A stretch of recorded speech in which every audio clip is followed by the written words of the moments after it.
안녕하세요. 경기도에 사는 30대 여성입니다. 제가 오늘 이곳에 찾아온 이유는 살다가 어이없는 상황을 겪었기 때문이에요. 처음 만났을 때는 대학 동문 선후배 사이라면서 친한 척하던 예비 시모가 우리 아버지를 보자마자 상견례 자리에서 결혼을 깨버렸어요. 아버지가 휠체어를 탄다는 이유만으로 말이죠. 이야기가 거기서 끝났다면 평생 가슴 치며 한으로 남았겠지만 예비 시모가 모르는 비밀이 있었어요. 그 비밀이 담긴 명함 한 장 때문에 예비 시모는 그 자리에서 주저앉고 말았습니다. 순간의 선택이 평생을 좌우한다. 이런 문구 기억나시나요? 전자회사 광고였는데 찰나의 순간에 판단을 잘하라는 뜻이기도 하겠죠. 그때 예비 시모가 다른 선택을 했더라면 저는 결혼을 하고 제가 평생 땅을 치며 후회했겠죠. 결국 예비 시모도 순간 잘못된 판단과 선택으로 평생 나락으로 떨어져 버리고 말았습니다. 역시 사람을 겉만 보고 판단하면 안 되는데 어리석은 예비 시모는 그런 선택을 했어요. 평생 머리카락을 쥐어뜯으며 괴로워했으면 좋겠네요. 오늘은 제가 겪은 어이없는 예비 시모 이야기를 해드리려고 왔어요. 여기서 시원하게 털어놓고 가면 저도 이제 새 출발하려고요. 부디 제 이야기를 들어주시면 좋겠어요. 저의 예비 시모는 허영심이 많고 콧대가 높은 사람이었어요. 처음 볼 때부터 자기 자랑이 심하더라고요. 그렇게 잘난 척 잘하는 사람을 처음 봤어요. 나 강남에 오래 살았고 이대 나왔어. 우리 친정아버지도 산부인과 의사였지. 남편도 치과 의사였고. 내 아들도 내과 의사란 말이지. 나처럼 의사 잘 아는 사람 없을걸? 너도 애 낳으면 아마 똑똑한 아이 낳을 수 있을 거다. 우리 집안이 그래. 저는 그런 말을 들어도 한 귀로 듣고 한 귀로 흘려 보냈어요. 제 성격이 말도 안 되는 이야기는 귀담아 듣지 않거든요. 또 소심한 성격도 아니라서요. 게다가 결혼이 남편이랑 살 거지 예비 시모랑 살 건 아니라고 생각했거든요. 물론 그 생각은 이번 일을 계기로 싹 바뀌긴 했지만요. 이렇게 예비 시모는 대학이 어디다, 돈이 얼마 있다, 직업이 무엇이다 이런 식으로 사람을 나누면서 판단하더라고요. 저도 처음에 시모에게 인사 갔을 때부터 어느 대학이냐, 부모는 뭐하냐 등을 물어보더라고요. 그래서 이대 영문과를 나왔다, 아버진 사업한다 이런 식으로 얘기했죠. 저는 부모의 직업을 물어보는 것이 인사치레인 줄 알았는데 다 계산하기 위함이었더라고요. 게다가 제 집이 강남 삼성동 어디 한강이 보이는 아파트에 산다고 하니 너무 좋아하시는 겁니다. 몇 층 몇 호 시세까지 알더라고요. 자가냐고 물어서 자가라고 했더니 그 후부터 예비 시모는 저와 동문이다, 너무 좋다, 반갑다 난리가 났더라고요. 그러나 제가 아는 예비 남편은 예비 시모와 전혀 딴판인 사람이었어요. 겸손하고 조용한 남자였기에 제가 선택했거든요. 아직 만난 지 6개월이 된 사이지만 3개월째 결혼하자고 남편이 프로포즈 하더라고요. 남편을 소개받을 때에는 결혼이 목적이다 보니 성격도 온순하고 성실한 남편이 좋아 보였어요. 그렇게 프로포즈를 받아들이고 만난 예비 시모. 저 첫 만남 이후 이런 시모와는 못 살겠다 싶었는데요. 예비 남편이 어머니가 어차피 제주도에서 살고 있으니 저랑 만날 기회도 많이 없다고 말하니 참을 수 있게 되더라고요. 남편은 좋은데 시모가 이상하다고 결혼을 쉽게 깨기 어렵잖아요. 그렇다고 제가 참고 사는 성격은 아니다 보니 저는 자신이 있었거든요. 시모한테 당하고 우는 며느리가 되지 않겠다고요. 그러나 예비 시모의 성격도 만만치 않았어요. 그리고 내가 얼마나 뒤끝이 없는데 요새 말로 쿨하다고 한다며? 게다가 우린 동문이니 선후배처럼 여기면서 잘 지낼 거니 걱정하지 마라. 예비 시모는 상견례 하기 전 저랑 친하게 지내고 싶다면서 밥을 먹자, 차를 마시자, 쇼핑 가자 이렇게 만남을 요구했어요. 결혼하면 당신은 제주도에서 올라오지도 않을 텐데 어차피 볼 시간 없지 않냐는 겁니다. 제주도에는 예비 시부가 암 수술 후 요양차 지내고 있었거든요. 그래서 예비 시모는 앞으로 만날 시간이 없으니 서울에 볼일 보러 올 때마다 저한테 전화하겠다고 했어요. 우리 대학 선후배처럼 지내자. 그래야 거리감도 없지. 나를 어머니라고 대하지 마. 그냥 편안한 언니처럼 선배라고 생각하렴. 어머니가 이러는데 저는 솔직히 낯이 간지러웠어요.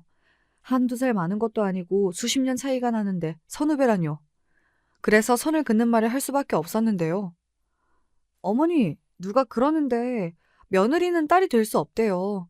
그러니까 적당한 거리를 유지해 주세요. 그래야 저도 어머님께 예의 바르게 해야죠. 저는 어조도 높이지 않고 웃으면서 말했어요. 그러자 시모가 더 좋아하는 거 있죠? 어머, 얘 좀 봐. 역시 나랑 대학이 같아서 그러나 말을 똑부러지게 한다. 내가 그래서 널 좋아하는 거 아니니? 이번 동창회에 같이 좀 나가자. 나도 대학 교수 며느리 있다고 자랑 좀 하게. 예비 시모는 제가 어떤 말을 해도 하하호호 웃어주었어요. 자기 소원이 동문 며느리, 대학 교수 며느리래요. 저는 아직 시간 강사였는데 굳이 전임처럼 생각하시더라고요. 그래서 저를 상견례도 안 했지만 당장이라도 끌고 다니면서 자랑하고 싶어 했어요. 물론 저는 그때마다 요리조리 잘도 피해갔어요. 그랬더니 하루는 제가 수업하는 대학으로 직접 찾아오셨더라고요. 배고프지 하면서 백화점 식당으로 저를 이끄셨어요. 우리 며느리인데요. 우리 아들도 의사, 며느리는 교수예요. 공부 잘하는 애들끼리 만났어요. 좋겠죠? 주문을 받는 종업원한테 굳이 이런 이야기를 하는 이유가 뭘까요? 보는 사람 족족 그따위 자랑하는데요. 저는 그게 너무 싫었어요.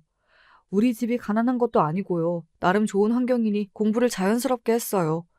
과외도 받고 학원도 다닌 결과인데 무슨 역경을 뚫고 이겨낸 사람처럼 자랑하는 것도 아니라고 생각했어요. 공부는 자랑하려고 배우는 게 아니거든요. 하지만 예비 시모는 자신을 과시하고 드러내고 어필하는 것이 취미인 사람이었어요. 저랑 예비 남편이랑 알지도 못하는 접대하는 종업원들이 좋겠다고 칭찬해주는 것이 무슨 의미일까요? 너무 창피해서 쥐구멍이라도 들어가고 싶었어요. 백화점에 쇼핑을 가도 예비 시모는 사람들에게 제가 어떤 사람인지 이야기하는 것을 좋아했어요. 서비스를 위해 점원이 모녀지간이냐고 물어보면 맞는다고 해놓고 같은 대학이니 어쩌고 하면서 자랑을 늘어놓는 거였어요. 우리 며느리가 나랑 동문이잖아. 이대 동문. 옛날에는 이대 영문과 하면 여자로 최고였어요. 혼자 돌아다니며 자랑만 하면 저랑 무슨 상관이겠어요. 안 보면 그만인데요. 하지만 굳이 저를 불러내서 이곳저곳을 헤매니 제가 화가 나는 겁니다. 처음에는 동문 자랑하고 싶어 저를 부르나 했지만 실상은 돈이었어요. 명품은 아니더라도 백화점에 가서 옷이나 신발, 액세서리 같은 것을 고르더니 저보고 계산하라고 하는 겁니다. 그것도 매우 자연스럽게 말이에요. 계산대 위에 물건을 올려놓고는 슬그머니 뒤로 빠져버리는데요. 처음에는 가볍게 스카프나 열쇠고리 같은 비교적 가격이 낮은 물건이었지만 시간이 갈수록 점점 금액이 커졌어요. 우리 아들 같은 남자 아무나 못 만나.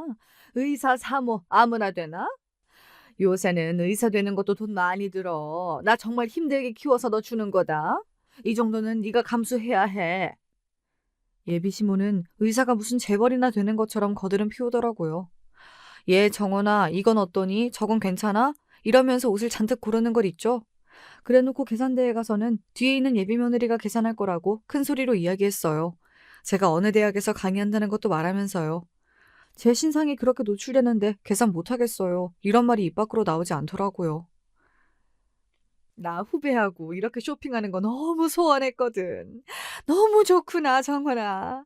우리 인연이잖아. 이건 보통 인연이 아니야. 선배처럼 너도 나한테 그렇게 편하게 대하거라. 그게 말처럼 쉽나요? 어떤 선배가 후배 지갑 거덜내려고 하겠어요. 게다가 원래 선배가 후배한테 밥 사주고 그러지 않나요? 말이 후배랑 즐기는 데이트죠. 속된 말로 돈 뜯는 것과 무슨 차이가 있겠어요. 처음엔 받아줬어요. 한두 번이야 사드릴 수 있잖아요. 하지만 습관적으로 불러내는 통에 제가 더 이상 안 참았어요. 무슨 하인 다루듯이 정원아 가서 계산해라 이러니 참을 수가 없었죠. 돈푼이는 집안딸 같은데 의사랑 결혼하니 돈을 마구 쓸 거로 생각했나 봅니다. 그날도 어김없이 후배야 이런 호칭을 쓰면서 저를 백화점 앞으로 불러냈어요. 평소처럼 물건을 고른 후에 점원한테 저기는 후배가 계산할 겁니다. 이럴 것이 불보듯 뻔하니 제가 선수를 치려고 준비하기 시작했어요. 의사랑 결혼하려면 이 정도 각오해야 한다니 말이 됩니까 그게? 본때를 보여줘야겠다고 생각했어요. 저는 예비 시모 앞으로 뛰어가 말도 안 되는 애교를 시작했어요. 시모도 웃는 얼굴로 저보고 사달라고 하니 저도 똑같이 하려고요. 선배님, 이거 사주세요. 저것도 사주세요. 저도 선배가 밥도 사주고 옷도 사주면 진짜 좋겠어요. 원래 선배가 후배 밥 사주고 술 사주는 거잖아요. 너무 좋아요, 어머니. 선배님이라 정말 좋다고요. 제가 이렇게 말하면서 선수를 쳤어요. 그리고 제일 비싼 매장에 들어가서 향수 몇 병을 집어들었어요. 백화점 입구에 가면 1층에는 주로 화장품이나 향수 판매장이 있잖아요. 한 병에 수십만 원짜리인데요. 그날은 제가 먼저 점원에게 말을 붙였어요. 저희 시어머니인데 저랑 대학 동문이세요. 이대 영문과 아시죠? 엄마도 꽈톱, 저도 꽈톱이지 뭐예요. 오늘 향수를 사주신대요. 너무 좋겠죠? 선배님, 계산해주세요. 저는 제가 그렇게 연기를 잘하는지 몰랐어요. 그동안 울분이 쌓였는지 입에서 말이 마구마구 쏟아지더라고요. 그날 백화점 주변에 같은 대학 동문이 있었다면 정말 죄송할 일이지만 저는 살고자 연기를 시작했어요.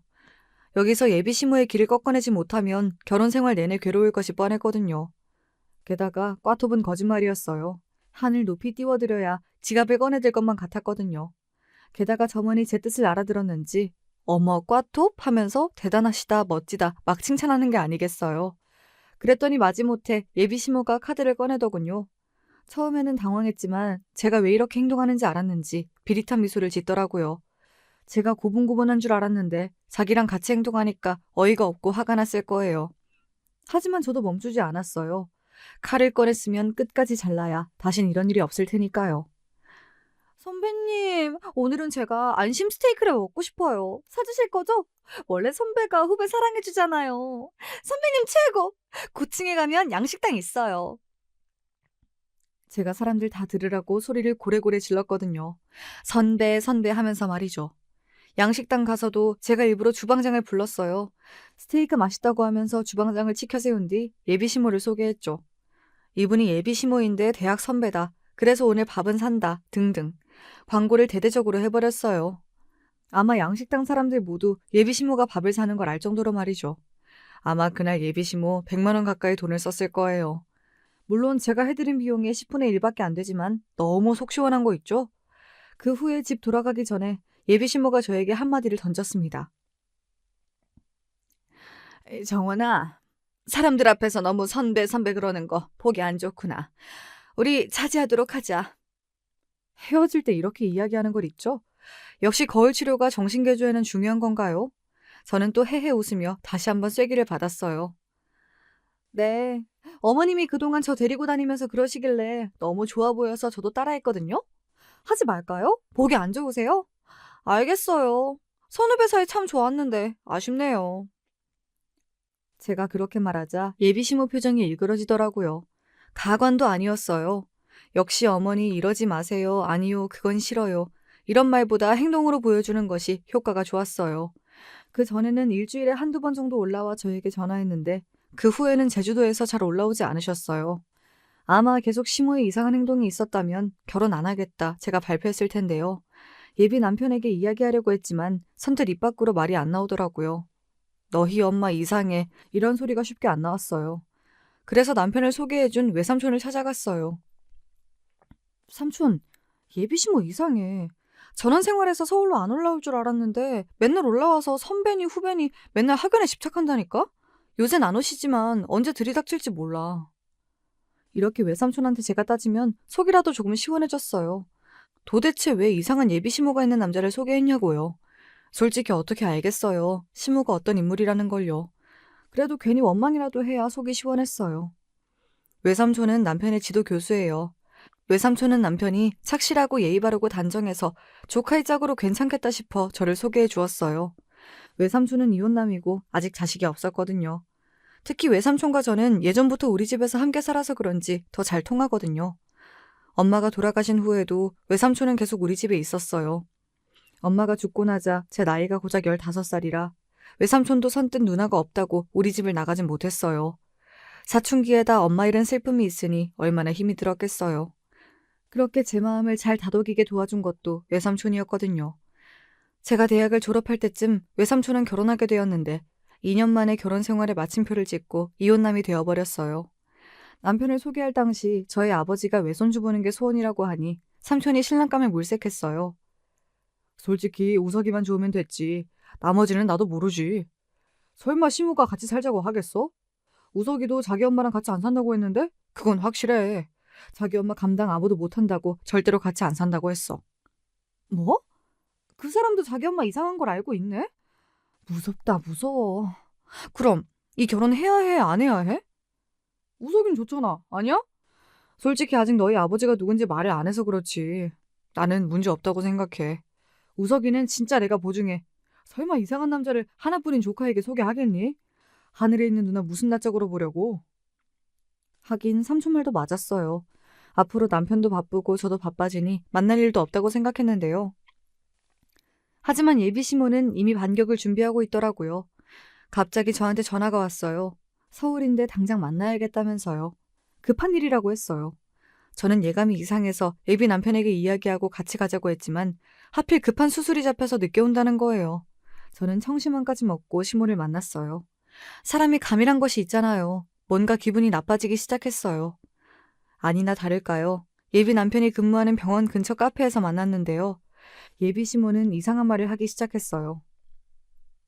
내가 그동안 고민을 해봤는데 제주에서 말고 이제 서울로 올라와서 살아야겠구나. 너희들 결혼하고 애 낳으면 관리하기도 어려우니까 말이야. 카페에 앉자마자 커피 주문도 하지 않았는데 이렇게 폭탄을 제 머릿속에 투하했어요. 그래도 일말의 희망, 같이 살자고는 하지 않겠지 싶었어요. 하지만 슬픈 예감은 언제나 적중하잖아요. 같이 살자는 거야. 무슨 집을 따로 얻어? 평생 같이 살자는 것도 아니고 당분간만이야. 첫 아이 낳고 얼마 키우고도 나면 내가 내려가마. 저는 덜덜 떨리는 마음을 부여잡고 아이스 아메리카노를 주문하고는 다시 자리에 앉았어요. 그 자리에서 악 하고 소리를 지를 뻔했기 때문이에요. 한 모금 마시면서 마음을 가다듬고 말하기 시작했는데요. 아버님 요양사 내려가셨는데 서울에 오시면 누가 돌봐드려요? 많이 좋아지셨어. 간병인도 잘해주니까. 그리고 주말에는 왔다 갔다 하면 되겠지. 그리고 정원이 네가 일해야 하니까 집에 내가 있어주면 도움이 되지 않겠니? 그동안 우리 선후배라서 친해졌잖아. 입은 웃고 있는데 속에서 천불이 나는 경험을 했습니다. 저는 종업원이 가져다준 아이스 아메리카노를 벌컥벌컥 마셨어요. 그리고 입을 열었습니다. 어머니, 그건 아닌 것 같아요. 같이 살다뇨. 어머니랑 저랑 성격도 너무 달라서 힘들 것 같아요. 저는 용기를 내서 말했어요. 여차하면 지옥문이 열릴 것만 같았거든요. 여기서 시모 페이스에 말리면 평생 함께 살지 모른다는 두려움이 생겼어요. 저는 우석 씨랑 단 둘이 살고 싶어요. 그리고 당분간 아기 생각도 없고 어머님이 해줄 일이 없습니다. 너무 단칼에 거절하는구나. 네가 너무 버릇이 없어. 난 걱정이다. 저번에 보니 향수 같은 고급 제품도 헤프게 구매하고 음식도 비싼 것만 사 먹고. 왜 그러니? 혹시 없이 살다가 갑자기 의사 만나니 정신을 못 차렸니? 그건 왜 그런지 아시잖아요. 어머니가 하시는 대로 따라했을 뿐이에요. 싫다고 하셔서 안 하기로 했고요. 그리고 저 그 정도 살 수 있고 먹을 수 있게 돈 벌고 있어요. 사후 경직 월급이 얼마 된다고 그래. 내가 좋게 봐서 교수지. 네가 교수니? 그냥 강사 아니야? 그 정도 위치에 우리 우석이를 만날 수 있다고 생각해? 저는 한숨을 쉬며 커피를 마셨습니다. 또박또박 대드는 것도 무의미하다는 생각이 들 정도였어요. 뱃속으로 쓰린 커피가 스며드는 기분이었습니다. 예비 시모는 아랑곳 없이 더 심한 말을 내뱉었어요. 의사 월급 많다고 그거 다 쓰게 되면 어쩌니? 게다가 친정엄마도 안 계신데 나라도 가르쳐줘야지. 안 그래? 가정교육은 중요한 거야. 내가 선배라서 도움을 줄 수 있고. 제가 가정교육 못 받았다고요? 제가요? 어머니, 예의 없게 한 행동이 하나도 없습니다. 이렇게 무리하게 당장 연락해서 나오라는 것도 거부하려다 어른이 비행기 타고 오는데 나가는 게 도리로 앉아있는 겁니다. 말 함부로 하지 마세요, 어머니. 짜증이 나는 얼굴로 겨우 앉아있는 게 예의니? 집에 의사라곤 외삼촌밖에 없잖아. 의사 부인으로 덕목부터 하나하나 가르쳐야지. 너희 아버지 집에서 쉬신다며? 엄마도 일찍 돌아가시고 외삼촌 덕분에 큰 것 같은데 외숙모도 안 계시잖아. 내가 도와줄게. 의사 부인 덕목이라뇨. 어머니, 그런 것이 어딨어요. 의사가 특수한 직업이지만 특별한 것은 아니잖아요? 저 우석 씨 의사라서 결혼하는 것이 아니에요. 좋은 사람이라서 결혼하는 거지. 그깟 의사라서 결혼하는 게 아니라고요. 어머, 얘 봐라. 그깟 의사? 네 주제에 가당치도 않은 거였어. 저번에도 말했지만 우리 아버지 의사야. 내 남편도 의사고 내 아들도 의사고. 그런 것들이 얼마나 중요한지 아니? 내 남편 내가 내조해서 병원장까지 만들었다. 비록 대형 병원은 아니지만. 지금 우석 씨 병원장 못 만들까 봐 이러시는 거예요? 어머니 아들 병원장이라도 만들어 주려면 저한테 이러시면 안 돼요. 어쩌려고 그러세요? 뭐라고? 솔직히 안 교수님 봐서 너 며느리로 맞이했다. 주제도 모르고 나서지 말라. 남들은 의사 며느리 맞이하라고 하지만 아니야. 남편 스트레스 다 받아줘야 하는데 같이 의사인 건 나 싫거든. 다신 이런 건방 떨지 마. 건방이 아니고요. 제 의견을 말씀드린 겁니다. 아마 우석 씨 뜻도 저와 같을 거예요. 만약에 아니라면 저 결혼 못하고요. 합가는 아닙니다. 정원아, 지금 내 아들 병원에서 최고 대우 받아 병원장 될 수도 있어. 이사장이 우리 아들 좋아한대. 그래서 가능한 거야. 물론 네 학위에 달렸지만. 병원장 제 학위에 달린 것이 아니라 우석 씨가 열심히 하면 되는 거예요. 그리고 이사장님, 제가 알기론 모든 의사를 좋아하세요. 우리 삼촌도 좋아하시고요. 아시겠어요? 너한테 대학 선배뿐 아니라 의사 부인 선배로 혹은 인생의 선배로 멘토 좀 하겠다는데 왜 이래?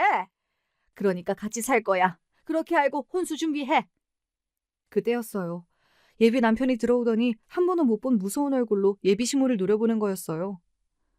제가 저번에도 말씀드렸죠. 정원 씨한테 따로 연락하지 말라고. 그리고 같이 살다뇨. 전 싫습니다. 절대로 같이 안 사니까 그런 줄 아세요. 정원 씨, 일어나요. 같이 나가요. 더 듣다가 화병 나서 죽어요. 예비 남편은 제 손목을 잡아 끌며 밖으로 나갔어요. 그리곤 미안하다고 대신 사과했죠. 같이 살 일도 없고 이제 예비 시모가 연락해도 받지 않아도 된다고 했어요. 나중에 제주도 한번 내려가 예비 시부를 만나고 결혼하면 된다고 하는 겁니다. 엄마가 그런 게 있어요. 쉽게 말해서 잘난 척이라고 하죠. 남한테 보이는 걸 중요하게 생각하는 경향이 있어요. 솔직하게 저 외동아들이 아니에요.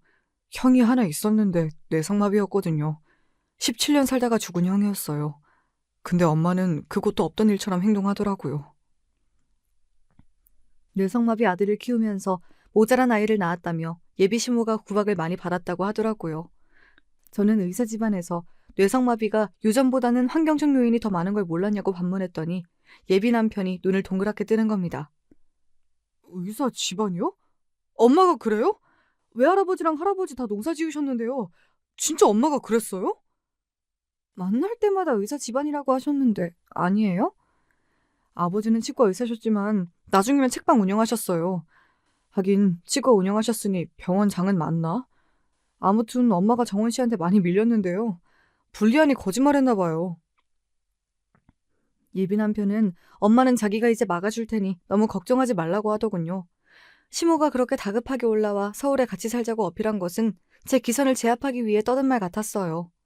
제가 호락호락한 며느리가 아니란 것을 알고 서울 살겠다 협박하고 반응을 보려고 했나 봅니다. 제가 그 작전에 안 먹혔다는 것이 문제지만요. 생각해보면 예비 시모가 제주도에서 올라와 서울 어디서 정착할 수는 있겠지만 저와 살 일은 없었을 거예요. 제가 시집살이를 사서 할 만큼 바보는 아니니까요. 어찌되었든지 합가는 불가하다고 정확하게 예비 남편과 예비 시모에게 이야기했으니 더는 고민하지 않기로 했어요. 남편도 솔직히 예비 시모에게 평생 시달렸다고 해요. 의사 못하면 안 된다고 어릴 때 맞기도 많이 맞았고요. 그래서 결혼으로 인연을 끊고 싶다고 했어요. 그 말이 없었으면 그만 만나자고 해야 하나 싶었는데 남편이 솔직히 시모와 관계를 끊는다고 해서 내심 기뻤어요. 그 대신 하나 궁금한 것이 있더라고요. 어머니한테 우리 집안 이야기 안 했죠? 하는 게 낫지 않겠어요? 아버님이 병원 이사장인 거 알면 더 이상해져요. 엄마 난리 나겠죠. 정원 씨 더 괴롭히면 어떡해요. 상식적으로 이사장 딸이면 잘 보이려고 하는 게 맞는데 엄만 저 기죽을까 봐서 안달 복달일걸요. 엄마가 정 힘들면 이민도 생각하고 있으니 너무 고민하지 마요. 우석 씨 어머니라서 잘 보이고 싶었는데 일이 이렇게 됐네요. 정원 씨가 그래도 고맙게 엄마 받아줬잖아요.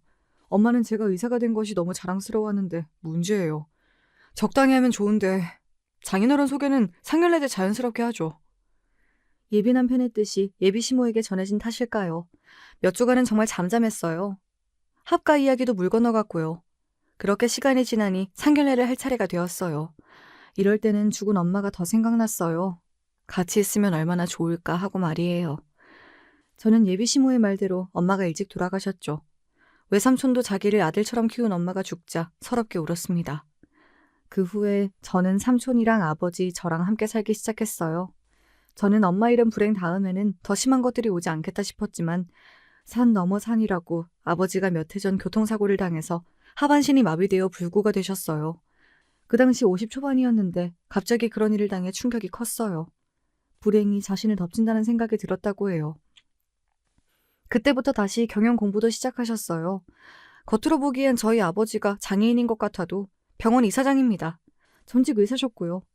그걸 예비 시모에게 숨겼죠. 왜냐고요? 물론 예비 남편 뜻이었어요. 어머니가 유별나셔서 어떤 반응일지 모르겠어요. 너무 좋아하시면 제가 낯을 볼들 것 같아서요. 아니면 정원 씨 기선을 제압하려고 난리를 치면 저 감당 못해요. 정원 씨랑 결혼하고 싶어요. 장인어른 때문이 아니라요. 정원 씨 정말 좋아합니다. 예비 남편은 이 결혼에 부모들의 직업이 무슨 상관이냐고 덧붙였어요. 하긴 그 말도 맞죠. 우리 아빠가 이사장이고 병원을 세운 사람이라고 해도 남편이 병원장이 된다는 보장은 없으니까요. 저희 부녀는 철저히 각자의 삶에 충실히 하고자 했어요. 남편도 제 뜻을 이미 알고 있으니 걱정할 필요도 없다고 말하더군요. 그런 상념에 사로잡혀 상견례 전날 잠을 한숨도 못 잤거든요. 예비 남편이 예약한 조용한 호텔 양식당으로 향했어요. VIP만 가는 방이었는데 아마 삼촌이 정해준 곳인가 봐요. 왜냐하면 아버지랑 제가 자주 이용하던 곳이거든요. 아버지가 다리가 불편하니 새로운 곳은 아무래도 어려울까 배려했다고 했어요. 시모는 몸이 아픈 시부 대신 혼자 참석한다고 했어요.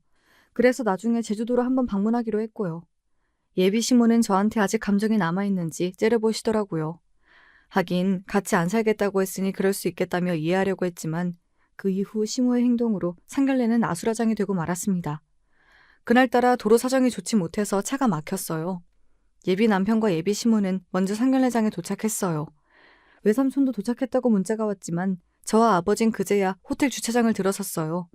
저는 수행비서가 아버지를 휠체어에 태우는 걸 보고 제가 예비 남편에게 전화했어요. 지금 다 도착했어요. 시간이 걸릴 것 같아요. 아버지 준비가 필요해서요. 예비 남편은 신경 쓰지 말고 천천히 오라고 했지만 벌써 40분이 넘어가니 제가 다 불안하더라고요. 아버지는 중간에 화장실에 가야 하니 저보고 먼저 올라가 있으라고 했어요.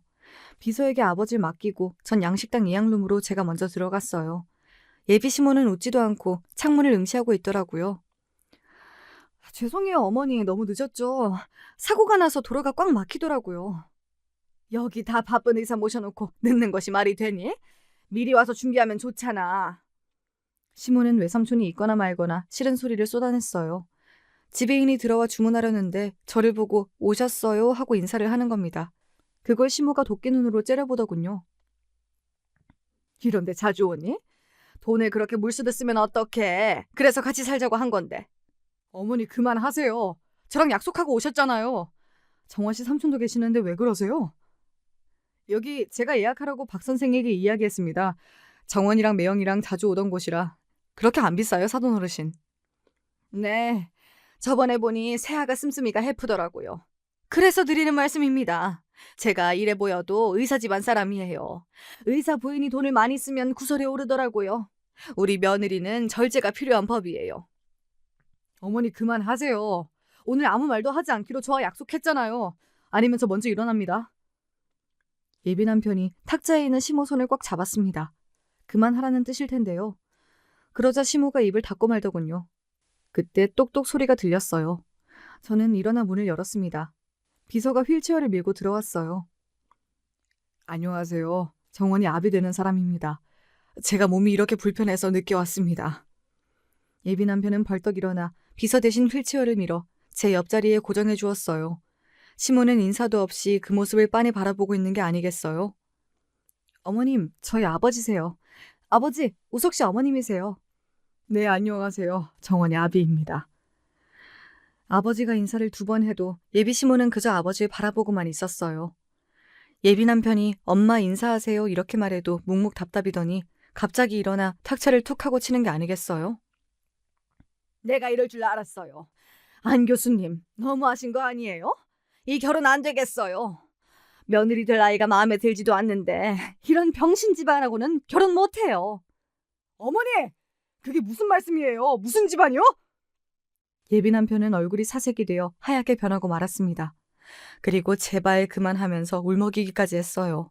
하지만 시모는 계속 진격을 시작했어요. 처음에는 아이가 착하고 좋은 줄 알았는데 얼마나 드세고 잘난 척을 하는지. 그런데 뭐? 아버지 저 모양 저 꼴이면서 어디서 바락바락 대들어? 이 결혼 못해. 안 해. 가자 우석아. 저는 진짜 한숨이 나왔어요. 병신이라니요. 삼촌도 어안이 벙벙해서 멍하게 저를 바라보더라고요. 아버지만 허허하고 웃으셨어요. 아버지가 웃으니 예비 시모가 더 어안이 벙벙한 걸 있죠. 어머니, 진짜 이러실 거예요? 어떻게 그런 말씀하세요? 후회도 소용없지만 사과라도 하세요. 아니면 후회하십니다. 박 선생, 그러니까 말씀을 드리자고 했잖아. 괜찮으세요, 매형? 병신 집안이라 안 해요. 제가 그럴 만한 사정이 있습니다. 시댁 식구들한테 억눌려 사는 것도 싫고요. 저는 갑니다. 우서가, 가자. 엄마 사과하세요. 이사장님이세요. 일단 사과하시라고요. 예비 시모는 어리둥절하게 서 있더라고요. 아버지가 직접 휠체어를 끌고 가셔서 시모 앞에 명함 한 장을 내밀었습니다. 거기에는 예비 남편이 근무하는 병원 로고와 함께 이사장이라는 직함이 떡하니 보였어요. 예비 시모는 그 명함을 보고 그 자리에 무릎을 꿇어버렸어요. 죄송해요. 어떡하니 우서가. 어떡해요. 제가 미쳤나 봅니다. 시모는 명함을 주고는 달달 떨고 난리가 났어요. 놀라면 지린다고 하는데 그랬을지도 모르죠. 그렇게 병원장 어쩌고 타령했는데 정작 아들이 근무하는 병원 이사장한테 이상한 말을 했으니 지를 수밖에요. 어머니, 말씀을 그렇게 함부로 하시다니 정말 실망입니다. 같은 대학 동문이요. 그거 더 창피합니다. 다리가 불편한 거지 병신이라뇨. 그만해라 정원아. 그 말이 맞지. 다리를 못 쓰는데 그래서 못 하신다니 정말 유감입니다. 아니요, 아닙니다. 제가 돌았나 봅니다. 결혼해야죠. 아니요, 해야 되죠. 전 아닌 것 같아요. 저희 돌아가겠습니다. 아버지, 전 이 결혼 미련이 없어요. 죄송합니다. 오늘 여기까지 하는 게 좋겠습니다. 정원 씨 미안해요. 내가 연락할게요. 하지만 저는 이미 마음이 닫혀버렸습니다. 병신이요? 그런 단어를 입에 올릴 수가 있나요? 외삼촌을 미리 이사장 딸이라고 말하지 않는 것이 다행이라고 했어요. 이렇게 속마음을 알 수 있게 되었으니 말이죠. 아들은 반듯한데 어머니가 엉망이라며 혀를 찼습니다. 넌 무슨 실수했어? 왜 너는 마음에 안 든다고 하니? 나는 그게 더 싫어. 나야 병신이라고 하든 말든 왜 내 딸이 싫대? 결혼 안 할래요. 시모 생각하면 소화가 안 돼요. 미친 사람 같아요. 아들 직장 상사 조카라고 하는데 어디서 병신이래? 하여간 사람이 하나를 보면 열을 안다고 별로인 것 같아요. 그렇게 성급하게 판단하지 말고 기다려보자. 사람이 진중하진 못해도 솔직해. 그렇게 쉽게 속마음은 들었잖아. 아버진 세상에 다양하고 이상한 사람들이 많다며 저보고도 이성을 찾고 흥분하지 말라고 하더라고요. 흥분이 오히려 일을 망친다며 차분하게 바라보고 선택해도 늦지 않는다고 하셨어요. 그날 밤 예비 남편이 찾아왔지만 저는 방 안에서 나가지 않았어요. 아버지와 뭐라고 이야기를 했는지 알고 싶지도 않았어요. 문자로 미안하다는 말이 몇 번 왔어도 저는 답을 하지 않았어요. 하지만 저도 사람이라 잠을 설쳤는데요. 새벽에 너무 잠이 안 오니 공원이라도 뛰어볼까 밖으로 나가니 아파트 입구에 예비 남편 차가 보이더라고요. 남편은 저를 보더니 차에서 내려 다가왔어요. 초췌한 모습이 안타깝긴 했어요. 엄마가 이상하니 그렇게 고생이구나 하고 싶더라고요. 집에 안 갔어요? 왜요? 저는 박우석 씨랑 더 이상 할 말이 없어요. 엄마와 의절하기로 했어요.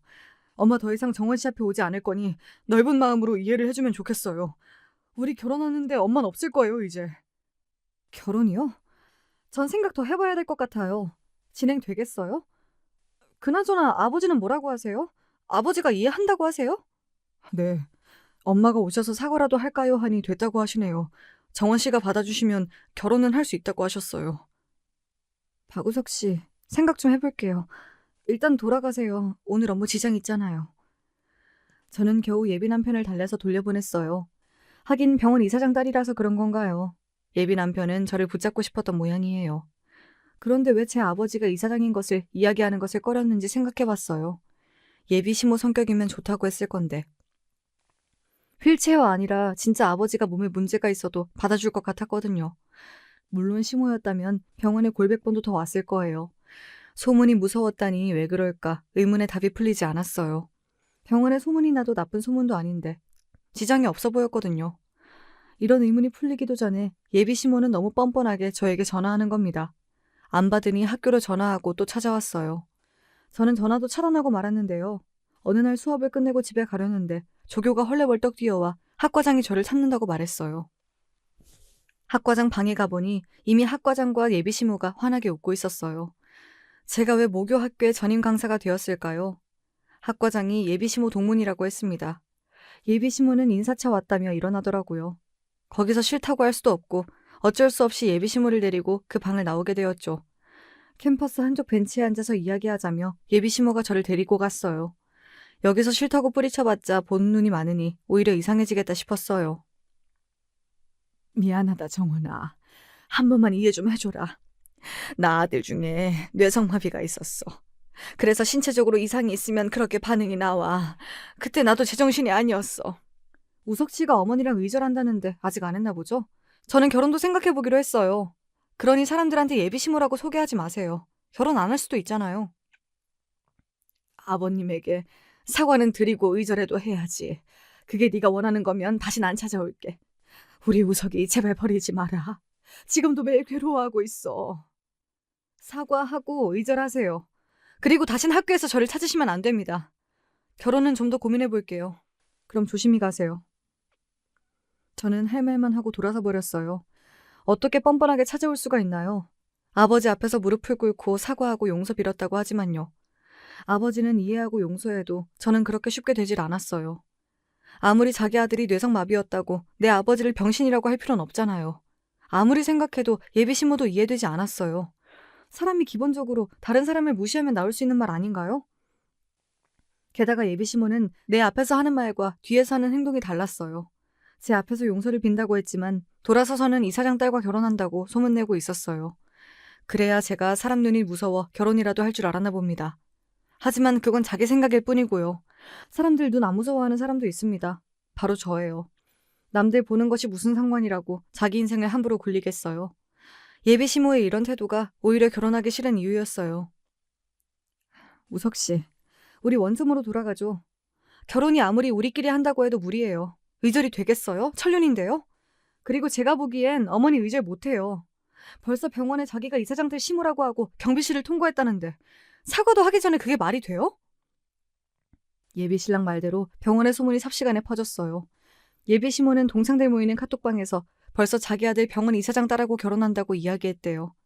병원 입구 경비 요원들에게도 병원 로비에 있는 커피 전문점 사장한테도 자기가 이사장 따님 시모라고, 그리고 자기 아들이 여기 내 거 전문이라고 큰 소리를 쳤나 봅니다.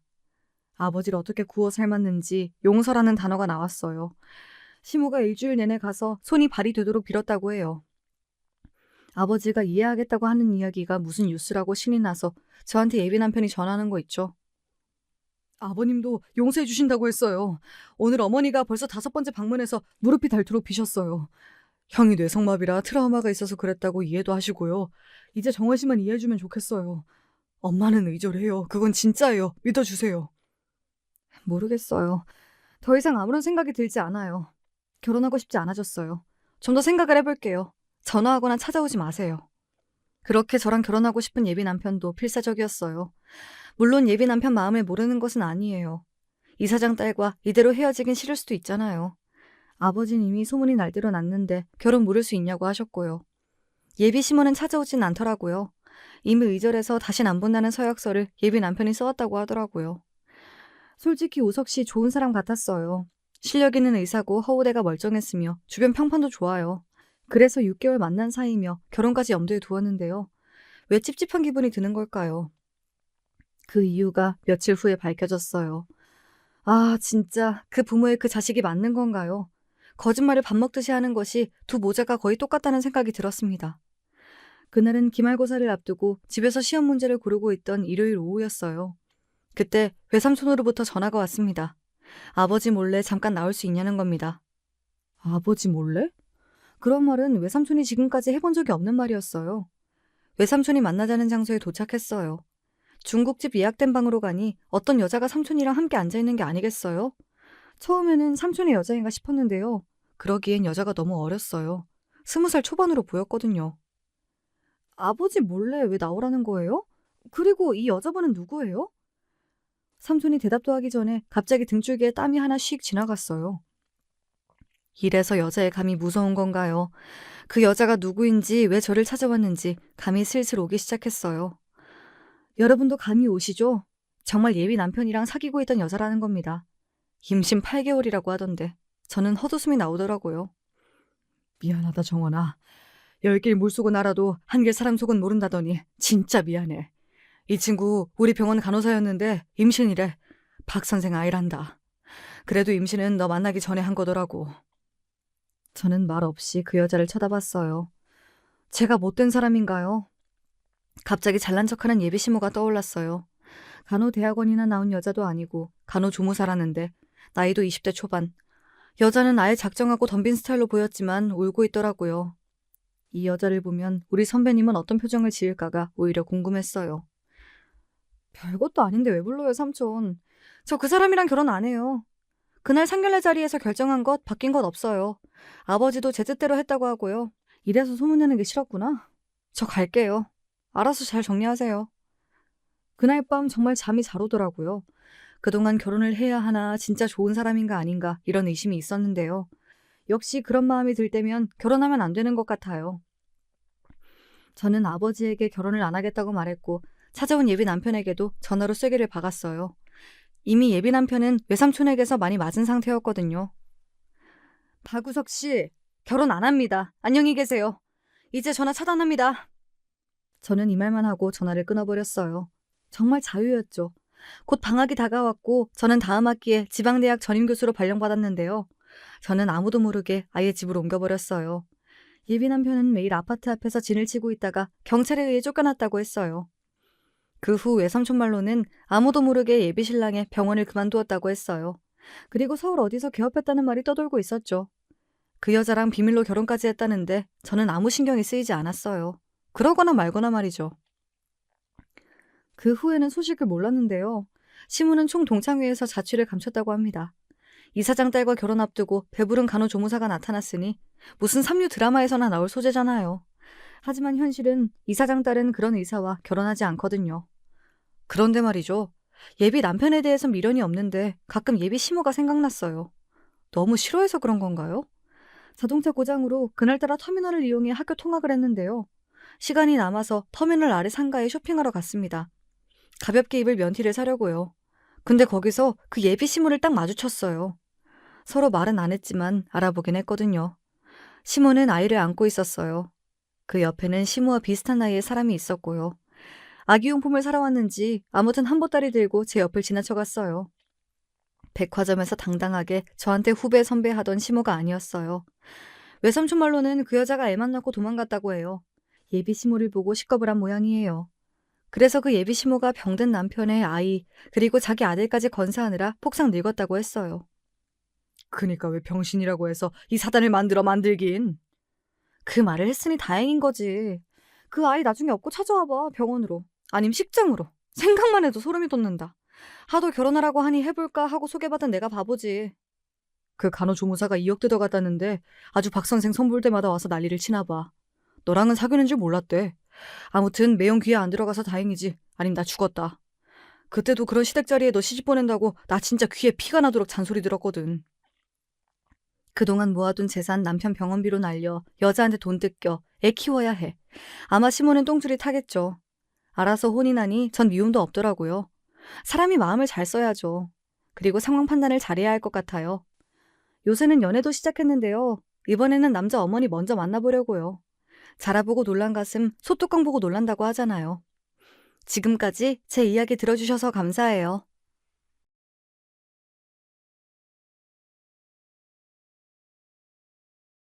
안녕하세요. 저는 경기도 남부의 어느 고즈넉한 동네에서 살고 있는 중년 여자입니다. 사연을 한 편씩 틀어놓고 집안일을 하는 습관을 가지고 있는데요. 만약에 제가 보낸 사연이 소개가 된다면 그날은 정말 즐거운 추억을 만들며 집안일을 할 수 있지 않을까 싶어서 그런 상상을 해보니까 재밌더라고요. 그래서 한번 사연 신청을 도전해보게 됐어요. 인생은 도전의 연속이라고 하잖아요. 그러니 비록 제가 젊고 어린 시절보단 생기와 총명이 덜하다지만 반짝반짝 눈을 빛내며 컴퓨터 자판을 두드려 보렵니다. 세상이 이렇게 빨리 변할 줄은 몰랐던 것 같아요. 어린 시절 전 기껏해야 땅 따먹기를 오락으로 즐기던 소녀였으니까요. 컴퓨터가 뭔지도 모르고 자라났던 시절 저희 집엔 조부모님이 함께 계셨답니다. 친정 아버지께서 집안의 유일한 아들이셨거든요.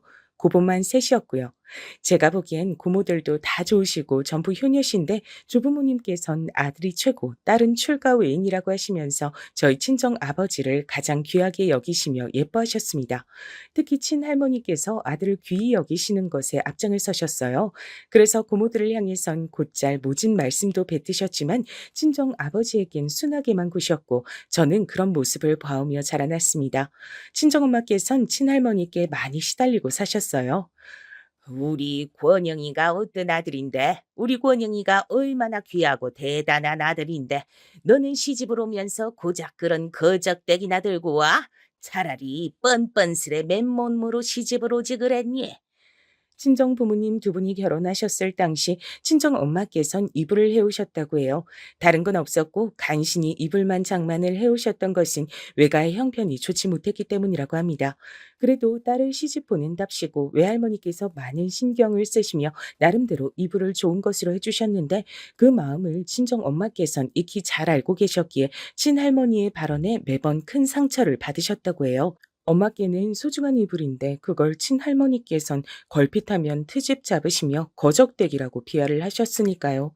엄마께서 시집을 오신 지가 한창이었는데도 친할머니께선 두고두고 이불 얘기를 하셨으니 매사에 친정엄마께서 얼마나 시달리시며 힘든 시집살이를 하셨는지 능히 짐작이 가능한 대목입니다. 저는 어렸을 적에 좋게 표현을 하자면 긍정적인 아이였고 나쁘게 표현을 해보자면 맹해서 별로 생각 자체가 없었어요.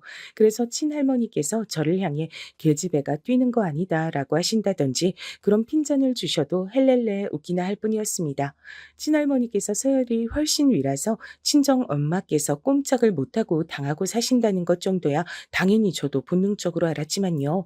그래서 저는 엄마께선 아무래도 당신의 시어머니를 무척이나 싫어하고 증오하고 계실 거라고 생각하고 있었어요. 그게 당연하니까요. 근데 사람의 마음이란 한 갈래로만 나와 있지 않다는 걸 전 곧 알게 됐습니다. 친할아버지께서 어느 날 갑자기 사고를 당해 돌아가시는 일이 생겼어요. 여느 때처럼 자전거를 타고 나가셨다가 트럭에 치여서 숨을 거두셨습니다. 엄청난 사건에 동네가 뒤집어졌고 친할머니께선 소식을 듣고 현장에 달려가셨다가 그대로 훈절을 하셨죠. 충격이 극심하셨기 때문인지 깨어나신 후로 계속해서 손발을 덜덜 떠셨고 말씀을 똑바로 못하셨습니다. 갈수록 입맛도 잃어가셨죠. 기력이 점점 쇠하시는 게 눈으로 확연히 보일 정도였어요. 저러다가 친할머니마저 얼마 못 사시는 거 아니냐며 친정 부모님께서 무척 걱정이 많으셨습니다. 어머님, 오늘도 그렇게 돌아가신 아버님 생각으로만 지내실 거예요? 밥도 크게 한술 뜨시고 기운도 차리셔야죠. 특히나 친정엄마께서 눈물로 친할머니를 위하시는 모습을 보며 제가 얼마나 놀랐던지 몰라요.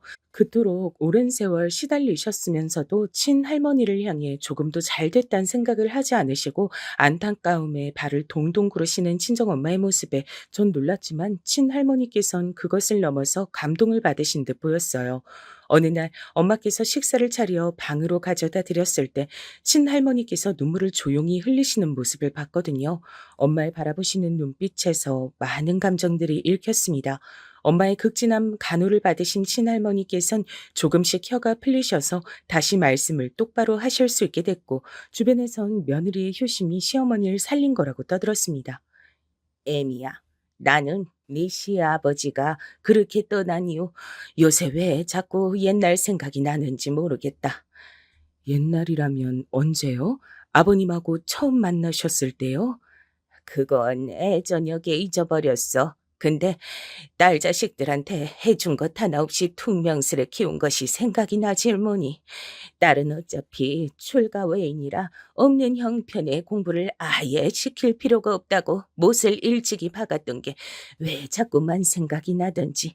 너는 왜 아들이 아니고 딸로 태어났냐면서 내가 딸들한테 구박을 해댔던 것이 요새 자꾸만 생각이 나서 내가 마음이 불편하고 계속 입맛도 없고 그렇다. 저승에서 네 시알비가 딸한테 미안하단 소린 못하고 여기 와버렸으니 어쩌나 라고 나한테 한숨을 푹푹 쉬어대는 것만 같아. 그렇게 모진 태도로 딸 자식들을 키우면 안 됐던 것인데 네가 지금 나한테 잘 대해주는 것을 보면서 나도 참 이런저런 생각이 많이 드나 보다. 저는 어느 날 두 분의 대화를 듣게 됐죠. 그래서 할머니께서 고모들과 함께 난생 처음으로 여행을 떠나기로 결정하셨다는 이야기를 며칠 뒤에 전해 들었을 때 금세 납득을 했습니다. 할머니께선 이런저런 생각이 많이 드셨던 거죠. 그렇게나 모진 소리를 많이 듣고 사셨던 고모들인데도 할머니께서 함께 나들이를 다녀오자고 청하시자 세 분 다 무척이나 기뻐하시면서 즉시 준비를 하셨다고 하더라고요. 전 엄마에 이어 또 한 번 사람의 마음이란 이상한 거라고 생각이 들어 놀랐습니다. 그래서 이번엔 엄마께 한번 여쭤봤어요. 할머니께서 그렇게나 사람을 힘들게 하시고 못되게 구셨는데도 왜 좋아하고 따르는지 이해가 안 간다고요. 그랬더니 엄마께서 싱긋 웃으시며 저와 눈을 맞추시고는 저에게 이런 질문을 던지셨어요. 민정아, 너는 이 다음에 커서 어떤 사람하고 결혼할 거야? 당연히 사랑하는 사람이요. 아마도 결혼할 만큼 사랑하는 사람이겠죠? 사랑하는 사람하고 우리 민정이가 결혼했다 치자. 근데 결혼 생활 도중에 힘든 일이 자꾸만 일어나는 거야. 사랑을 해서 결혼을 했는데 그 사람이 민정이를 자꾸만 힘들게 하는 거지. 그럼 민정이는 어떻게 할 것 같아? 네? 제가 사랑하는 사람이 저를 힘들게 해요? 그렇다면 결혼을 후회할 것 같아요. 괜히 결혼했다고 하면서 결혼 생활을 끝내고 싶어질 것 같아요. 정확히 봤어. 사랑이란 건 겨우 고작 그런 것인 거야. 결혼을 하게 할 만큼 대단한 감정이기도 하지만 한순간 식어버리고 사랑이 나쁜 감정으로 변하기도 한단다. 사랑했던 만큼 상대에게 실망해서 그래. 그렇담 어떻게 해야 그렇게 되는 걸 막을 수 있을까? 애초에 어떤 마음으로 결혼해야 될까? 그건 바로 민정아. 엄마 생각엔 있지? 희생이야. 내가 이 사람과 결혼하면 내가 더 희생하고 살 수 있을 것 같다는 생각이 들 때 그런 생각 드는 사람하고 결혼을 하는 거란다. 희생이란 쉽게 말해 나보다 상대를 더 위하는 마음이야. 이런 희생 없인 사랑을 이어갈 수가 없어. 아, 알 것 같아요. 그러니까 엄마나 고모들은 희생을 할 줄 아는 분들이란 거죠? 맹하기로 동네에서 소문이 났던 제가 웬일로 일찍 깨달음을 얻고서 그렇게 반문했을 때 친정엄마께선 즉답을 해주진 않으셨지만 긍정의 뜻과도 같은 미소를 저에게 보내주셨죠. 그 후로 저는 그 가르침을 가슴에 새기고 살았습니다. 만약 할머니께서도 이 희생을 당신의 아들에게만 펼치지 말고 딸들과 며느리에게도 베푸셨다면 많은 상황들이 달라졌을 거란 생각이 들었어요. 그래서 할머니께서도 희생이란 것을 배우시고 변하시는 모습을 보고 싶단 마음도 얼핏 품었죠. 저도 할머니와 왠지 가까워지고 싶단 생각을 품었던 때 또 한 번 슬픈 일이 닥쳤습니다. 고모들과 먼 지방 지역으로 여행을 가셨던 할머니께서 낙상 사고를 당해 돌아가신 겁니다. 뿐만 아니라 큰 고모 역시도 발을 헛디뎌 추락하시던 친할머니께 빠르게 다가가 도우려고 하시다가 같이 떨어지고 마셨죠. 할머니께선 현장에서 바로 돌아가셨고 고모께선 병원에서 사흘을 버티시다 하늘나라로 떠나셨습니다. 다른 고모들이 알려주시길 할머니와 여행을 가게 됐을 때 유독 큰 고모께서 싱글벙글 웃으시며 기뻐하셨었대요. 아이고 참나 진짜 인생은 오래 살고 볼 일이야. 내가 이 나이 먹고서야 우리 엄마 관심 다 받아보네. 하늘에서 우리 아버지가 아주 신기하실 일이야. 집안의 장녀로서 온갖 굳은 일을 다 도맡아시면서 크셨다고 하던데 그럼에도 늘 엄마를 영원히 짝사랑하는 딸의 모습을 하고 계셨던 게 큰 고모라고 들었습니다. 할머니와 함께 여행을 가기 위해 모자도 새로 구입하시고 운동화도 깨끗하게 빨아서 신고 가셨다는 얘기를 들었을 때 모든 가족들이 흐느껴 울었습니다. 너무 슬펐어요. 왜 이런 슬픈 일이 세상에 벌어져야 하는지 이해를 할 수 없었고 열심히 잘 산다고 해도 이렇게 사고를 당해 떠나면 한순간 끝나버리는 것이 인생인 것만 같아 전 한동안 허무주의에 시달렸습니다. 제가 이런 얘기를 하는 것은 고졸로 끝난 저의 학력에 대한 변명일 수 있겠어요. 전 학창 시절을 심적으로 방황하며 보내고 말았고 부모님께선 저에게 감사하고도 슬픈 말씀 건강하기만 해라 소리를 항상 하셨을 뿐이었습니다. 어디 안 아프고 건강하게 살기만 해도 그것 또한 인생의 복이라고 하셨죠. 제가 느끼기에 원래 그런 식으로 생각하시던 분들은 아닌 것 같았는데 집안에 일어난 일련의 사건들이 저뿐만 아니라 두 분도 변화시킨 듯 했습니다. 전문대를 가려면 갈 수 있었지만 시간 낭비가 될까 봐 그러지 않았고요. 대신 대학 간 친구들이 공부할 때 전 좀 더 이르게 사회생활을 시작했습니다. 열심히 일을 하다 보니 고졸 출신이라는 한계에 더 부딪힐 때도 있어 마음이 복잡하긴 했으나 그렇다고 해서 멈춰선 적은 없었네요. 허무주의에 시달리며 학창 시절을 많이 허비하고 말았다는 생각이 늘 있었거든요. 그래서 이젠 좀 열심히 살고 싶었습니다. 그러다 보니까 절 좋게 봐주는 눈길들이 생겨나기 시작했고 저에게 남자 소개도 종종 들어오게 됐어요.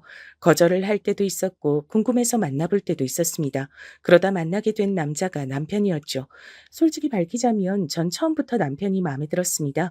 어느 부분이 그랬는가 하면 대학도 잘 나왔고 직장도 괜찮은데 어딘가 성격이 허술하고 사회생활에서 상처도 잘 받는 편이라 제가 왠지 지켜주고 보듬어줘야 할 것만 같았거든요. 그런 부분에서 반전 매력을 느꼈고 모성애 비슷한 게 발동되었던 듯 싶어요.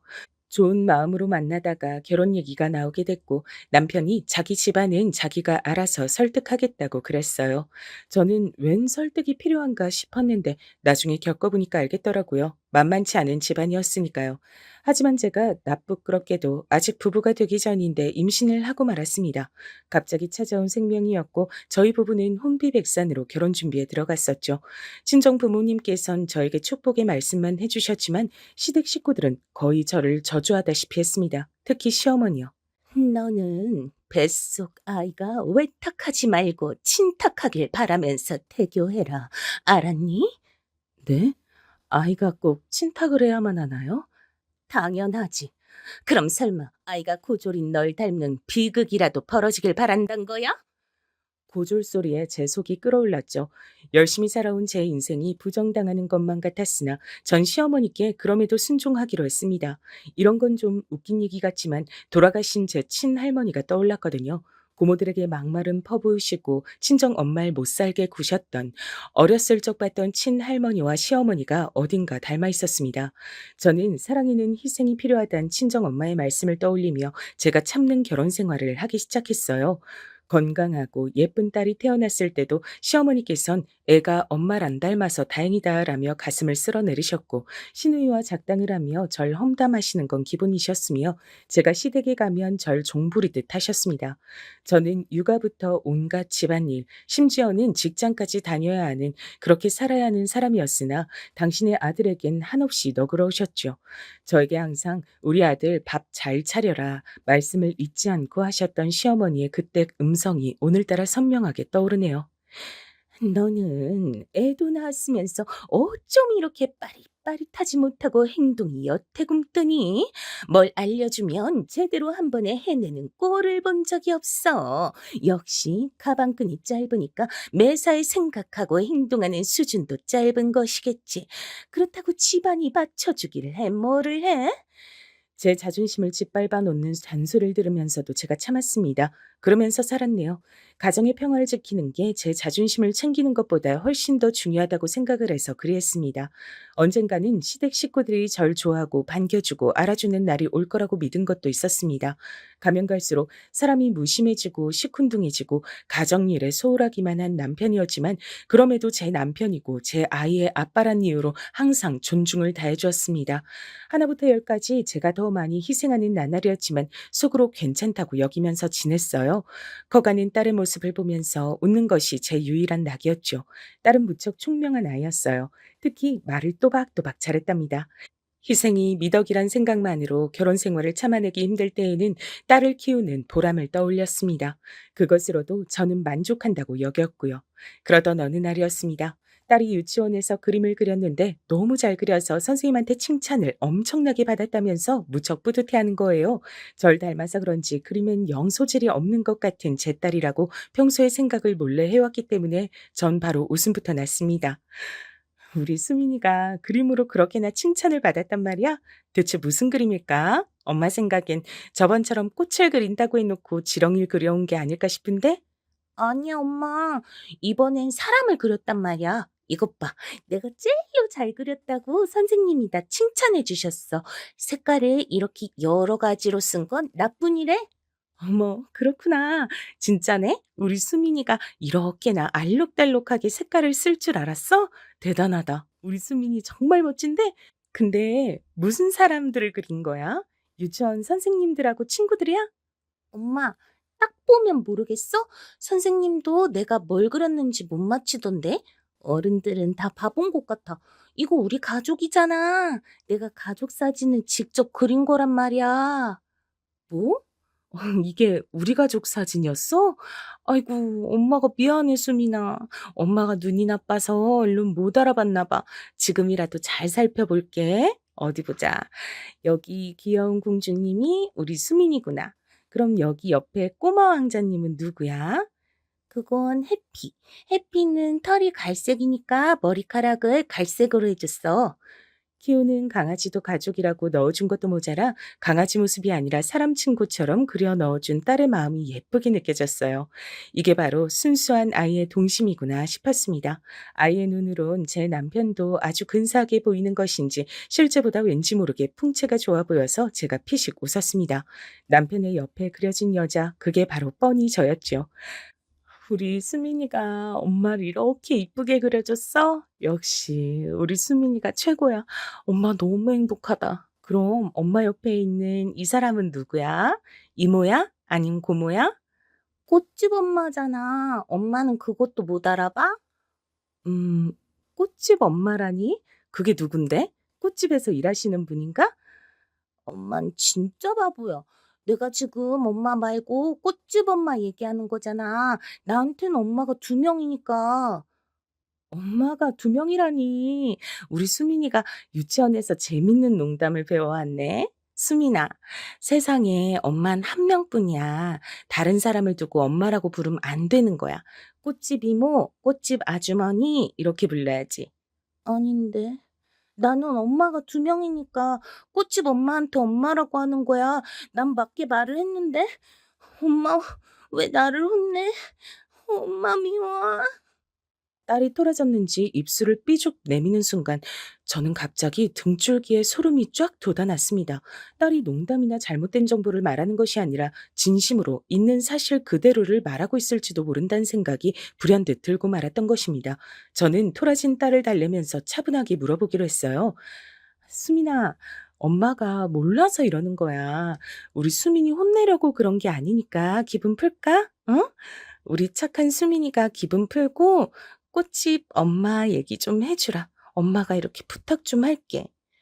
꽃집 엄마가 도대체 무슨 존재인지 알고 싶었습니다. 그리고 입을 연 딸에게서 들은 얘긴 제 상상을 초월하는 내용이었습니다. 딸이 해준 이야기에 따르자면 남편에겐 저 말고 다른 아내가 있으며 시댁 식구들도 모두 그 존재를 알고 있는 것이었으니까요. 저는 분노인지 충격인지 모를 것으로 덜덜 떨리는 제 몸을 억지로 가라앉히며 그 꽃집 엄마를 언제부터 알았는지 물어봤죠. 딸이 하는 이야기로는 일단 1년은 충분히 넘은 것 같았습니다. 그리고 가장 저를 망연자실하게 만들었던 건 이야기를 다 털어놓았던 딸이 갑자기 아차 하는 얼굴이 되었을 때였습니다. 아, 맞다. 이거 엄마한테 해주면 안 되는 얘긴데? 아, 내가 실수했다. 아, 큰일 났다. 엄마한테 알려주면 큰일이라고 아빠가 그랬는데, 아, 다들 나한테 이야기하지 말라 그랬는데, 아, 내가 까먹고 실수해버렸어. 그래. 우리 수민이한테 아빠가 꽃집 엄마 얘기를 절대 하면 안 된다고 그랬나 봐. 또 누가 수민이한테 그런 부탁을 했어? 응? 얘기하고 다니면 안 된다고 누가 그랬는데? 엄마한테 말해줘봐. 엄마가 비밀 지킬게. 우리 수민이야 얘기했다고 절대 알리지 않을 거야. 우리 둘만의 약속이야. 진짜? 정말이지? 그럼 약속해. 내가 얘기한 거 엄마가 비밀 꼭 지켜주기야. 꽃집 엄마 얘기를 하면 안 된다고 할머니가 제일로 나한테 많이 그랬단 말이야. 예상은 했으나 역시나 시어머니가 거론이 되자 저는 끓어오르는 화를 참느라 죽는 줄 알았습니다. 머리가 깨질 듯이 아파왔고 도저히 안 되겠어서 이웃집 애기 엄마한테 찾아간 다음 딸을 몇 시간 정도만 부탁했습니다. 그리고 저는 냉정해지려고 애를 썼어요. 그간 저는 남편이 바람을 피운다고 차마 생각도 하지 못한 채로 지냈었고 설마 딸에게서 엄마 취급인 내연녀가 존재하며 시댁 식구들도 다 알고 있단 충격적인 사건을 맞이할 거라곤 꿈에서조차 상상하지 못한 바였습니다. 어디까지 현실일지 그것부터 따져봐야 할 것 같았어요. 저는 인터넷을 통해서 배우자의 바람을 알게 된 사람들이 가장 먼저 어떻게 행동하는지를 찾아봤습니다. 그랬더니 주의할 점이 있더라고요. 바람을 알게 됐다고 해서 절대로 흥분하거나 경거망동해선 안 된다는 것이었죠. 그랬다가 괜히 일도 그르치고 심지어는 역으로 공격을 당하는 경우도 왕왕 있는 모양이었습니다. 저는 인터넷에 올라온 사람들의 뼈가 되고 살이 되는 조언을 보며 애써 냉정을 유지하기로 했습니다. 하지만 당장 퇴근해서 돌아온 남편을 보면 이성을 잃고 사실 여부를 제가 따지게 될 것만 같아 걱정이었죠. 그러나 이런 제 걱정이 참으로 무색한 것이었습니다. 퇴근 시간이 됐는데 남편에게서 연락이 왔어요. 나 갑자기 회식이 잡혀버렸네. 이렇게 갑자기 무슨 회식을 금요일도 아니고 수요일에 하는 거야? 저번에도 몇 번 이런 적 있었잖아. 오늘 아무래도 늦게까지 회식 달릴 것 같으니까 수민이하고 당신하고 먼저 자고 있어도 돼. 생각해보니까 뜬금없이 회식이 잡혔다고 말을 해오던 남편의 전적이 몇 번 있었죠. 그런데 그땐 아무렇지 않게 생각이 됐건만 지금은 입장이 다르더라고요. 손이 다 떨려왔습니다. 정말로 회식을 가는 게 맞는 건지부터 의심이 들었어요. 이미 의심의 싹이 이토록 자라난 이상 돌이킬 수 없는 것 같아 저는 결심을 굳혔습니다. 전문가를 고용하기로 했어요. 불륜의 증거를 전문적으로 잡아준다고 알려진 흥신소를 찾아간 겁니다. 비용은 비상금에서 마련했죠. 남편은 설마 하니 제가 비상금을 이런 곳에 쓸 줄은 꿈에도 모를 터였죠. 의뢰를 맡길 땐 이런 걸 정말 맡겨도 되는 건가 싶어 걱정이 됐지만 거기 사장님이 말씀하시길 불륜 커플들이 없었으면 그 업계는 진작 망했을 거라고 했죠. 그만큼 불륜을 많이 저지르고 그 내막이 기상천외할 때도 잦다고 했습니다. 씁쓸한 기분이 들면서 저뿐만 아니라 남들도 비슷한 상황을 겪는다는 것에 조금 안심이 됐던 것도 같아요. 딸의 입당속은 철저히 시켜놨으니 제가 설마 본인의 뒷조사를 하리라곤 남편이 꿈에도 모를 것이고 만약 뒷조사에서 별다른 것이 안 나온다면 가정의 평화는 쭉 이어질 것이라고 여겼습니다. 그러나 며칠이 지나 제가 받아든 결과물은 엄청난 것이었어요. 네? 저 정말로 제 남편에게 여자가 있었다고요? 그것도 꽃집을 운영하는 여자요? 예전에 만났던 사이로 추정이 되더군요. 여기 정리한 자료 있으니까 한번 넘겨보시죠. 예전에 만났다니, 그게 무슨 말씀이세요? 이건 뭐죠? 제 남편이 그 여자하고 대학 다니던 시절에 사귀었다고요? 주변 사람들은 다 아는 공개적인 커플이었다니. 저는 남편의 뒷조사가 이루어진 결과를 살펴보며 경악을 이어갈 수밖에 없었습니다. 내막은 이러했어요. 남편은 그 여자와 대학 다니던 시절에 사귀었고 대략 3년 정도를 만나다 헤어졌습니다. 그 여자는 남편보다 2살 연상으로 유복한 집안의 고명딸이었죠. 그 여자는 외국에 가서 박사 학위를 딸 정도로 배경도 좋고 머리도 좋았지만 결혼을 하면서 일을 내려놓게 된 모양이었습니다. 결혼하고 곧 임신을 했었기 때문이죠. 그랬지만 문제가 생겨 아기는 유산됐고 그러면서 2번 다신 임신하기 어려울 거란 병원의 소견도 들었던 것입니다. 그게 부부간의 불화를 불러왔던 듯 싶어요. 유산 이후 1년 만에 이혼을 한 것입니다. 집안에선 어떻게든 재혼을 시키려고 했지만 그 여자는 결혼 생활에 질릴 대로 질린 상태라고 주변의 공공연히 말을 하고 다닌다고 해요. 열심히 병원 치료를 받으면 혹시 임신이 다시 가능할지도 모른다면서 그 가족들이 난리를 쳤다고 하는데 그럴수록 그 여자는 임신에서도 마음이 떠버렸다고 합니다. 자기 인생에 임신은 2번 다시 없을 거라고 말을 하며 다녔다더군요. 그러면서 마음을 달래려 꼿꼿이 수업을 듣다가 아예 그쪽으로 창업을 하게 된 거죠. 집안에 돈이 있으니까 지원을 받았나 보더라고요. 그렇게 꽃집이나 운영하면서 조용히 잘 살았으면 참 좋았을 텐데요. 제 남편을 만난 겁니다. 어떻게 두 사람이 다시 만난 건진 뒷조사에서도 나와 있지 않았어요. 다만 두 사람이 바람을 피운 게 벌써 2년이 훌쩍 넘었다는 것만은 확실했고 이것이 절 미치게 만들었습니다. 2년이 넘는 기간 동안 전 매일같이 농락을 당하고 있었던 거예요. 결혼이나 임신 생각이 없는 딸이 예전에 만났던 남자친구와 놀면서 재밌게 지내는 것을 그 집안에선 좋게 봤다고 합니다. 또한 시댁에서도 그 여자를 반겼다고 해요. 잘 사는 집 딸이니까요. 게다가 고학력자, 엘리트였으니까요. 그래서 남편이 그 여자와 바람을 피우는 걸 지지해 주었고 한술 더 떠서 제 딸을 그 여자에게 소개시켜주며 또 다른 엄마라고 칭했던 겁니다. 저는 이 부분이 너무나도 역겨웠어요. 어디까지나 아이 엄마는 저인데 바람난 여자한테 엄마라는 호칭을 준 건 대체 뭐 하는 짓인가요? 어린아이의 정서를 위해서라도 절대 하지 말아야 할 짓이었습니다. 두 사람은 만남을 아주 즐기고 있는 것인지 제가 딸에게서 꽃집 엄마라는 사실을 알게 되었던 날, 남편이 회식이 잡혔다고 했던 날도 둘이 만나서 밤에 함께 시간을 보낸 모양이었습니다. 이 모든 것을 알게 된 저는 가슴이 찢어질 것 같았고 숨이 잘 쉬어지질 않았습니다. 제가 해왔던 희생, 헌신, 그 무엇 하나 보답받을 수 없었던 행위였던 사실이 절 비참하게 만들었어요. 한 집안, 한 방, 한 침대에서 살고 있는 제 남편이란 작자가 철저하게 절 농락했다는 사실도 절 돌아버리게 만들었지만 다 같이 한 통속으로 절 바보 만들었던 시댁 식구들 때문에 더 미칠 것만 같았습니다. 뒷조사 결과에서 같이 딸려온 사진들이 몇 장 있었어요. 그 여자가 소지하고 있는 사진들이라고 하던데 꽃집의 구석에 걸려 있는 것들이라고 했습니다. 아무리 구석이라지만 보란 듯이 매장에 전시를 해놓았다는 것이 소름 끼쳤어요. 그 사진들은 남편과 딸과 함께 그 여자가 셋이 찍은 사진이었고요. 시댁 식구들 남편과 함께 어딘가로 놀러가며 환하게 웃으며 찍은 사진들이었습니다. 언제였는지 몰라도 절 빼고 모두가 모여 한마음으로 행복하고 재미있게 시간을 보냈던 거예요. 피눈물이 흐르는 것만 같았습니다. 사람을 바보로 만드는 것에도 정도가 있는 것이었죠. 이건 정말 사람이 할 짓이 못됐고요. 마주한 진실 앞에 머리가 아프도록 울고 난 전 제 자신을 위해 움직이기 시작했습니다. 더 이상 바보 취급을 당하고 싶진 않았어요. 이게 정말 현실이 맞냐며 왜 내가 이런 꼴을 당해야 하냐면서 그런 나약한 질문이나 쏟아내며 그들에게 응징할 수 있는 기회를 날리고 시간을 날리는 짓은 하지 않기로 했습니다. 모든 증거를 차분하게 정리해둔 저는 가장 먼저 그 여자를 찾아갔습니다. 제 안에 순수한 궁금증도 있었거든요. 그 여자 정도 되는 인물이 아무리 실패한 결혼 생활이니 임신하기 힘들어진 몸이니 하더라도 왜 애까지 딸린 남자하고 놀아나고 있는지 답을 직접 눈앞에서 보고 싶었습니다. 아담한 꽃집이더군요. 통유리로 이루어진 매장이 이뻤습니다. 레이스가 달린 앞치마를 하고 기다란 머리를 한쪽으로 늘어뜨려 묶은 그 여잔 딱히 동안이 아니어서 자기 나이로 보였지만 수수하고 청초한 분위기가 있었어요. 요컨대 남자들이 잊지 못하는 자기만의 첫사랑 같은 이미지와 어울렸습니다. 그래서 제가 피식 웃고 말았는데 그 여자가 저와 눈이 마주치자마자 매만지던 꽃을 내려놓고 한숨을 깊게 내쉬더군요.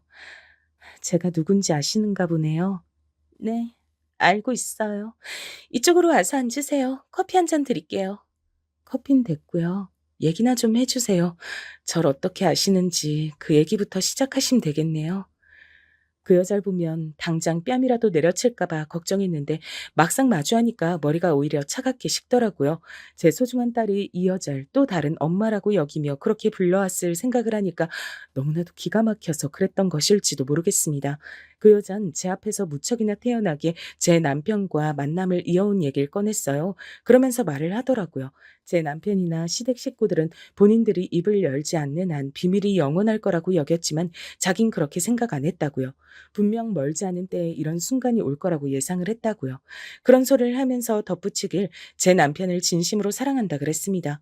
두 사람이 진짜 사랑하는 관계고 전 그 사이에 어쩌다가 보니 끼어버린 이물질이라 그랬어요. 남편과 바람이 난 상간녀에게서 제가 이물질이란 소리를 듣게 되다니 인생이란 참 잔인한 것이란 생각이 들었네요.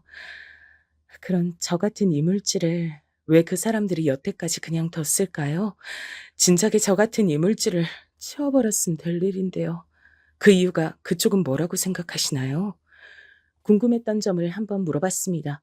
남편이 진짜 사랑을 찾아서 바람을 피우는 거라면 시댁 사람들도 다 인정을 했다면 왜 제가 여태까지 이혼의 이응자도 마주하지 않고 살아온 것일까? 그게 희한했거든요. 근데 그 여자가 내어놓은 답변을 듣고 제가 멍해지고 말았습니다. 그건 제가 원했기 때문이에요. 전 이혼을 겪어본 사람이라 다시 누군가와 재혼하는 건 별로 달갑지 않았어요. 그래서 그 사람이 이혼하고 저한테 온단 걸 말렸습니다. 진짜 돌아버리겠네. 진짜 사랑이신데 결혼은 하기 싫어서 불륜 관계로만 지내셨다. 머리털 나고 들어본 얘기 중에 가장 황당하네요. 거기까진 내가 그렇다 칠게요. 근데요, 우리 수민이한테서 엄마 소린 왜 듣고 자빠졌던 거예요? 아무리 진짜 사랑이랍시고 포장해봤자 결국은 더럽고 역겨운 불륜일 뿐인데 거기 왜 애먼 어린아이까지 끼어들게 만든 거냐고요. 제가 그러도록 요구했던 게 아니에요. 어머님이 너무 애같하게 제가 수민이와 잘 지내길 원하셨기 때문에 따랐던 것뿐이에요. 어머님이요? 제 시어머니요? 그분이 왜요? 그분이 당신한테 뭐라고 그랬는데요? 쭉 지내다 보면 제가 결국 그 사람과 진심으로 결혼까지 하고 싶어지게 될지도 모를 일이니까 그때를 대비해서 아이와 미리 친해지는 게 낫다고 하셨어요. 저도 임신에 대한 부정적인 생각이 있을 뿐 아기 자체는 무척 좋아하거든요. 이쁘고 똘똘한 수민이 보자마자 저도 마음이 녹아내렸고요. 그래서 어쩌다 보니 아이에게서 엄마 소리 듣게 됐네요. 이건 정말 미안하게 생각합니다. 기가 막혀. 미안하다고 하면 단가요? 어린아이에게 더러운 경험을 하게 해놓고서 이제 와서 그럼 끝인가요? 제가 남편하고 이혼을 한다고 쳐요.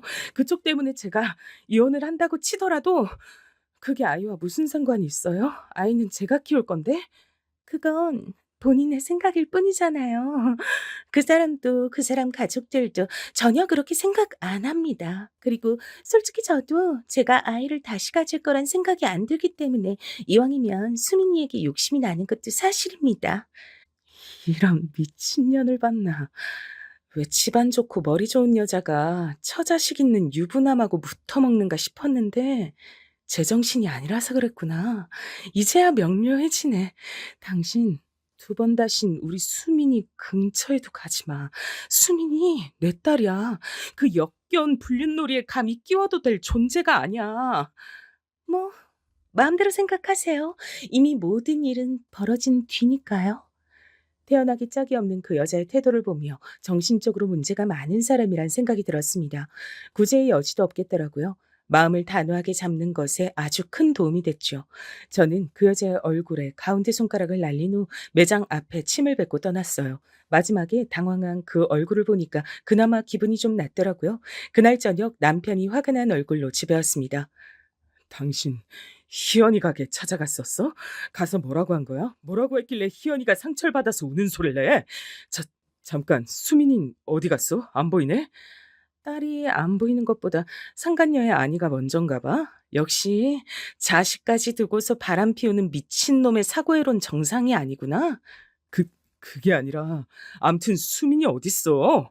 그리고 대체 어떻게 알고서 희연이 가겐 찾아간 거야? 그년 이름이 희연인지 나발인지 안 궁금하니까 자꾸 말하지 마. 날 더 이상 자극하지 않아도 나는 이미 충분히 너희 년놈들을 찢어 발길 준비가 돼 있거든. 뭐라고? 당신 일단 진정하고 내 말 좀 들어봐. 진심으로 마음이 통하는 상대를 만난 게 죄는 아니잖아. 어쩔 수 없는 남녀감의 끌림인 거잖아. 그렇다고 해서 내가 당신을 더 이상 사랑하지 않는다는 것도 아니었어. 당신은 내 아이를 낳아준 엄마이고 함께 있으면 안정적이고 좋아. 당신은 당신대로의 매력이 있어. 그럼 개소리를 지금 나 듣기 좋으라고 하는 거야? 당신 정말 내가 만만하구나. 내가 바보 천치로 보이는구나. 그래. 이런 취급이나 받도록 내 자리를 내가 만든 거겠지. 호구처럼 당신 맞춰주면서 가정의 평화를 위해 나 혼자 노력하면서 그렇게 멍청하게 지내온 대가가 지금 이건 거야. 지난 날을 죽도록 후회해. 제발 이러지 마. 차분하게 우리 같이 생각이란 걸 해보자. 나 솔직히 집에 오기 전까진 당신이 희연이 많이 괴롭힌 것 같아서 화가 났었는데 지금은 좀 가라앉았어. 당신도 나에겐 소중한 존재라고 생각하고 있어. 우리 같이 해결법을 좀 찾아보자. 우리라니? 잘못은 너 혼자 있는데 왜 거기 날 끼워넣니? 어? 이 미친놈아. 너 지금까지 나한테 사과 한마디도 안 한 거 알아? 미안하단 상투적인 인사 한마디를 안 한 거 알고 있냐고, 이 나쁜 놈아. 근데 내가 널 어떻게 용서해? 어떻게 받아줘? 이미 다 끝났어. 그니까 해결법 같은 소리 하지 마. 진짜로 죽여버리고 싶으니까. 제가 이글이글 타오르는 눈빛으로 외치자 남편은 꿀먹은 벙어리가 됐습니다. 늘 져주면서 살았던 제가 이렇듯 폭발한 게 믿어지질 않는다는 표정이었죠. 그것마저도 가짱키 느껴졌습니다. 수민이 지금 자기 외할머니하고 재밌게 놀고 있을 거야. 그러니까 걱정하지 마. 앞으로도 쭉 우리 수민이 걱정은 하지 말았음에. 내가 키울 거니까. 당신하고 전혀 상관없이 나 혼자서 잘 키울 거야. 그런 줄 알아. 안 돼. 수민은 내 딸이기도 해. 당신이 뭔데 그런 결정을 혼자서 내려? 절대 용납 못해. 그래? 그럼 결정해. 수민이야? 아님 그년이야? 하나만 선택해. 수민이를 선택하면 그녀는 죽는 그날까지 두 번 다시 만나질 않겠다고 각설써. 만나면 전 재산을 나랑 수민이한테 주고 이혼한 뒤 멀리 떠나버리겠다는 각설 써야 돼. 어떡할래? 당연히 우리 딸이 우선이지만 내가 그런 각서까지 쓰길 좀. 빈말이라도 쓰겠다고는 안 하네. 잘 알았어. 이제 끝이야. 넌 네 맘대로 바람 피우면서 애기 데리고 불륜에 껴넣기도 했는데 아이를 내가 키우겠다는 결정 내 마음대로 내리는 게 왜 안 돼? 넌 되고 난 안 돼? 웃기는 놈이네. 넌 나한테 박살날 각오나 해. 반성 따위 없는 뻔뻔한 남편의 모습에 남아있던 일말의 기대, 정, 이런 것들이 다 날아가는 것이 느껴졌습니다. 제가 무척이나 강하게 나온 것에 놀라서 압도당했던 남편은 정신이 조금 들자 저에게 화를 내기 시작했어요. 자기가 그토록 죽을 죄를 지었다곤 생각하지 않는다고 하면서 난리를 쳐댔습니다. 개소리를 진지하게 들어줄 이유는 없었죠. 깔끔하게 무시했고 이혼 소송을 걸었습니다. 망설임 따윈 없었어요. 제가 이혼 소송을 걸자 시댁이 뒤집어졌죠. 시어머니께서 저에게 찾아와 제 뺨을 치셨습니다. 이런 피도 눈물도 없는 년 같으니라고. 네가 뭔데 우리 아들에게 그딴 모욕을 안겨줘? 모욕을 당한 건 전데요. 제가 모욕당하는 것에 어머님도 일조를 하셨잖아요. 그래놓고 저한테 이러시면 곤란한데요. 혹시 치매라도 오셨어요? 역시 이래서 근본이 처단 것과 애초에 상종을 하는 게 아니었어. 집안이 빵빵하고 가방 끈독인 그런 여자를 진작에 며느리로 들었어야 했는데 네가 해낸 것이라곤 우리 집안에 손주를 안겨준 것밖에 없구나. 아이는 우리가 키울 테니까 넌 개운하고 가볍게 재혼자리나 알아보는 게 어떻겠니? 너도 그게 낫잖아. 어떻게 치매가 세게 왔나 보네요. 전 전에 없이 당돌하게 맞섰고 충격을 받으신 시어머니께선 더욱 분에 차서 제 머리채를 잡으셨어요. 저는 시어머니께서 들이닥쳤을 때부터 휴대폰으로 112에 신고할 준비를 마쳐놓고 뺨을 맞자마자 버튼을 누른 뒤였습니다. 그 뒤로 일부러 더 도발을 했던 것이었고요. 시어머니께서 저에게 온갖 분풀이를 하고 계실 때 경찰차가 도착했어요. 그리고 저는 그 앞에서 정신이 혼미한 척을 하며 쓰러졌습니다. 경찰? 갑자기 경찰이 왜 출동을 해? 얘는 왜 또 쓰러진 거야? 나 미치겠네. 시어머니께선 경찰차를 타셨고 전 구급차를 탔습니다. 일이 커지고 말았죠. 이혼 소송에서 가뜩이나 유리한 제가 미치도록 더 유리해지고 말았습니다. 남편은 개거품을 물었어요. 그제서야 뭐가 잘못됐다고 느꼈는지 저에게 사과를 시작했습니다. 수민이 엄마, 내가 잘못했다. 내가 워낙 마음이 약해서 옛날에 잠깐 만났던 여자한테 잘해주고 싶어서 그랬어. 그것뿐이었어. 사실은 나한테 당신뿐인데 내가 그걸 모르고 헛짓거리란 거야. 수민 엄마, 나 용서해주면 이제 앞으로 정말 잘할게. 기회 좀 줘라. 잘못했어. 무릎을 꿇고 눈물로 저에게 싹싹 빌더군요. 이런 사과를 할 줄도 아는 남잔지 처음 알았네요. 전 그 사과를 거절하지도 않고 받아주지도 않았습니다. 남편의 애가 타들어갔고 그 다음으론 시어머니와 시누이가 찾아와 저에게 눈물의 사과를 해댔어요. 용서해달라고 하더군요. 절 기만한 걸 후회한다 했습니다. 전 그 모습을 보며 악어의 눈물이란 생각만 들었죠. 전혀 진심으로 안 보였습니다. 그래서 저는 초연하게 입을 열었어요. 차라리 이걸 그냥 잘된 기회라고 생각하시죠. 이혼하고 나면 아들의 새 출발을 지켜보실 수 있잖아요. 그 여자 임신이 아주 불가능하다는 것도 아닌 것 같은데 시도해보면 아이 소식이 있을지도 모르고요. 그 집안 경제적으로 괜찮다면서요. 돈을 퍼부으면 안 될 일도 없겠죠. 그 그렇게 생각을 하니? 네가 정 그렇다면야 나도 뭐 최대한 그렇게 생각을 해볼 수도 있는 건데 중요한 건 지금 이혼 소송 중이잖아. 너 때문에 우리 아들이 묵사발 나고 있는데 네가 소송 좀 어떻게 해결 좀 해주면 안 될까? 어머님, 절 기만해 오신 거 스스로 인정도 하셨잖아요. 근데도 제가 이혼 소송으로 정당한 승리 하나 쟁취하지 못해야 한다고 생각하시는 거예요? 설마 그렇게까지 양심이 없는 건 아니시죠? 제가 조용히 일침을 가하자 시어머니와 시누이가 입술만 꽉 깨물 뿐 아무 대꾸도 못했습니다. 돌아서면서 제가 이렇게 말을 잘하는 년인 줄 몰랐다며 자기들끼리 불만 어린 중얼거림을 뱉더군요. 그게 다 들려서 저는 그냥 피식 웃고 말았어요. 전 당연히 이혼 소송에서 승리를 거머쥐었고요. 아주 완벽한 승리였기 때문에 남편 놈은 탈탈 털렸습니다. 어린 딸도 당연히 엄마인 제가 키우는 것으로 결정이 됐고요. 남편은 딸 앞에서 눈물 쇼를 펼쳤지만 크게 소용이 없었죠. 아빠, 꽃집 엄마는 엄마가 아니었어? 그냥 아줌마였어? 근데 아빠가 나한테 그 아줌마 엄마라고 부르라고 시켰던 거야? 아빠 진짜 이상해. 어, 아니야, 수민아. 그건 그럴 만한 이유가 있었어. 아빠가 나중에 다 설명해 줄게. 아빠가 엄마한테 상처 줬어? 엄마한테 잘못했어? 외할머니가 그랬는데 아빠가 엄마한테 아주 큰 잘못을 해서 이제 같이 못 사는 거래. 나 아빠 미워. 아빠 싫어서 이제 안 보고 싶어. 영특한 딸의 활약에 전 남몰래 미소를 지었고 남편 놈은 충격을 받아서 눈물을 훔치며 돌아서야만 했습니다. 그러면서도 이제 그 여자와 장밋빛 미래를 그릴 생각을 했을지도 모를 일이었죠.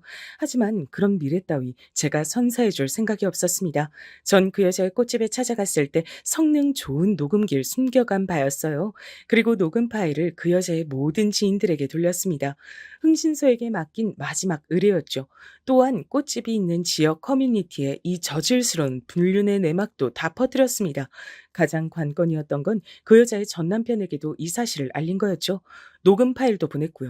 제 기대대로 그 전 남편이 그 여자에게 연락을 한 모양이었습니다. 좋은 의도에서 할 연락은 아니었고요. 비웃고자 함이었겠죠. 그러자 그 여자는 자존심에 큰 상처를 입었고 수치심에 꽃집도 닫아버렸어요. 진절머리가 나는 전 남편에게 비웃음을 당한 게 견디기 힘든 모양이었습니다.